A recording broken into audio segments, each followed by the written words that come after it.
Sound take 7 action. Congress थे तो आप उनको क्या सिखाएंगे? और देखिए, ये मौजूदा सरकार में संघ के साथ रिश्ते को लेकर कोई पर्देदारी नहीं है।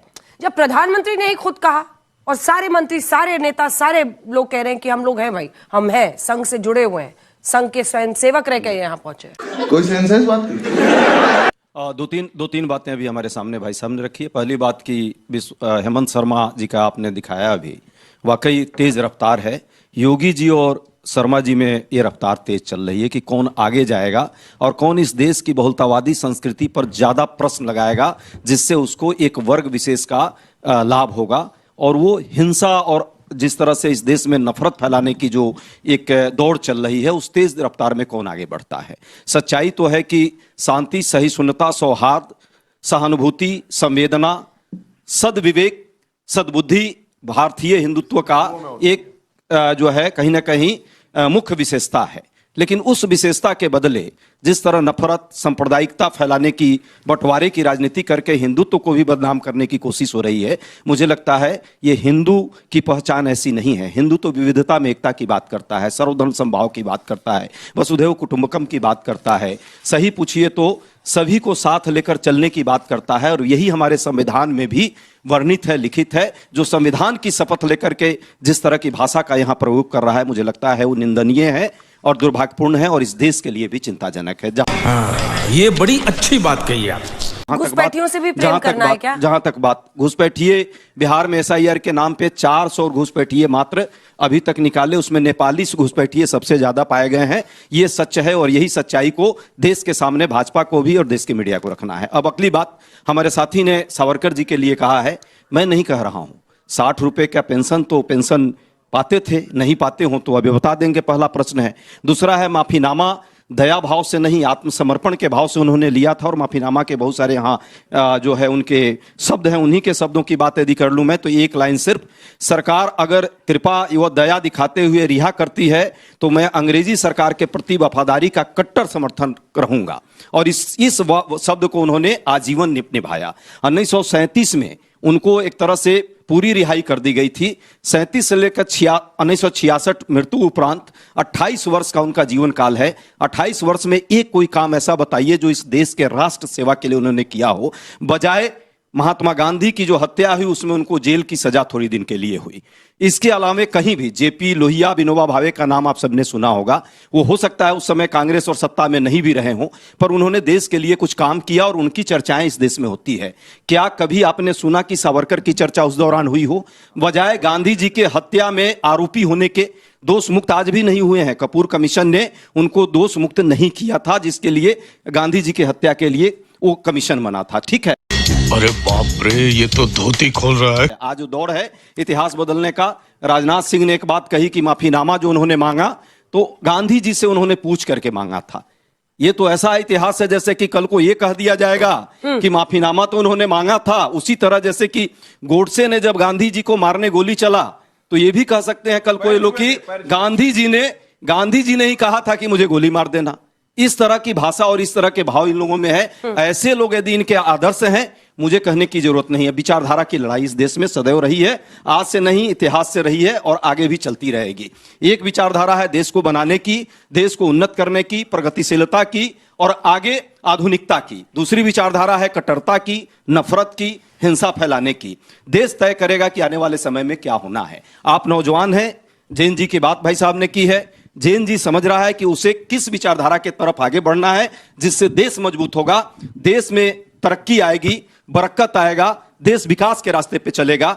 एक विचारधारा है जो देश को आगे बढ़ाना चाहती है। दूसरा विचारधारा सिर्फ इतिहास के खोखलापन को अपना आइडियोलॉजिकल आइकॉन बना करके पेश करने की है। देखना होगा आने वाले समय में, देश का आम आदमी भी देख रहा है। और अभी इनके सवाल भी लेंगे। आप कुछ भी बोलो, ये नहीं सुनने वाला। मैं आपके पास फौरन आ रही हूँ।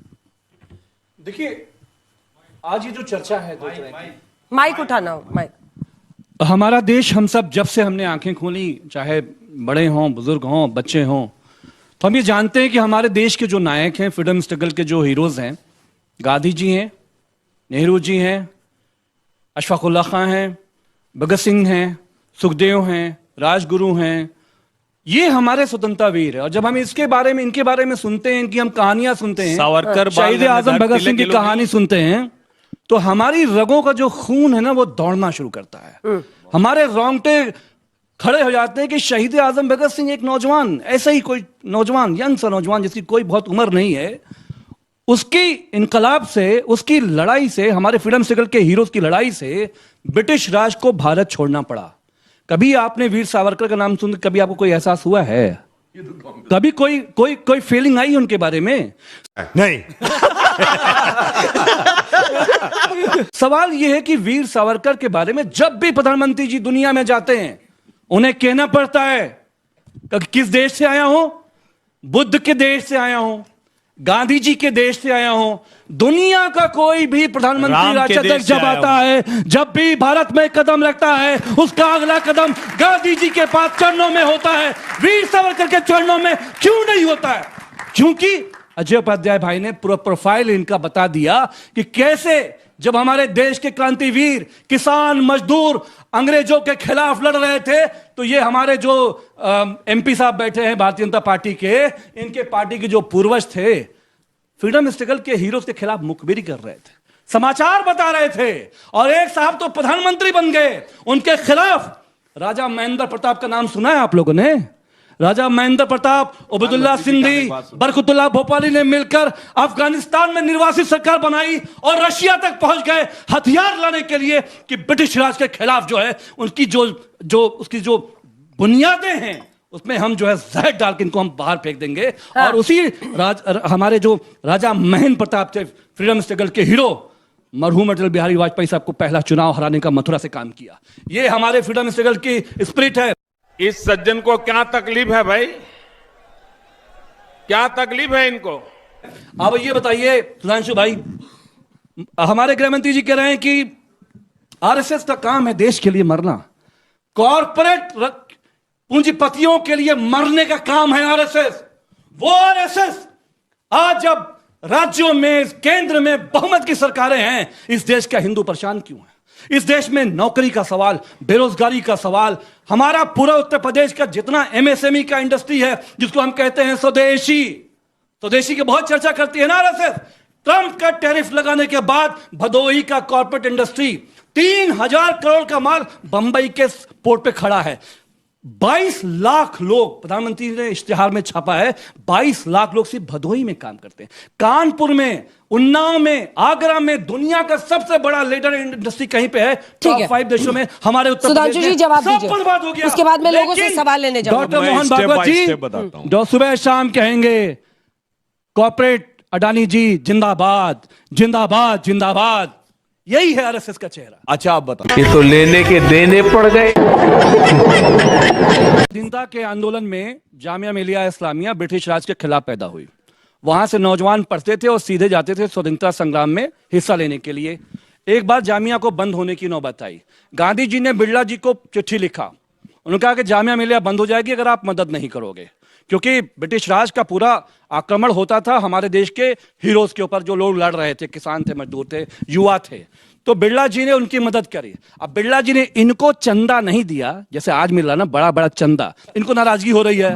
भाई हमारे हीरोज के लिए बिरला जी ने, बिरला हो और जमनालाल बजाज जामिया मिलिया इस्लामिया में कैशियर थे पूरी जिंदगी, इसलिए थे कि ये गांधी जी का, भगत का, सुखदेव का, राजगुरु का जामिया मिलिया सपना थी। तो आपके लिए ब्रिटिश राज के पक्ष में नहीं खड़े थे, और आप लोग चंदे पे जीने वाले लोग तब भी जी रहे थे। ब्रिटिश राज के से जो मिलता था, इनको क्या बोलते हैं उसको, माहनामा, महीना जो मिलता तब भी जी रहे हैं। आज भी बेल बॉन्ड में लंबे लंबे कई सौ करोड़ इंडिगो का जो पूरा खेल है, कितना चंदा लिया पूछिए जरा इनसे। आप लोग को आजकल मिल रहा है कि नहीं?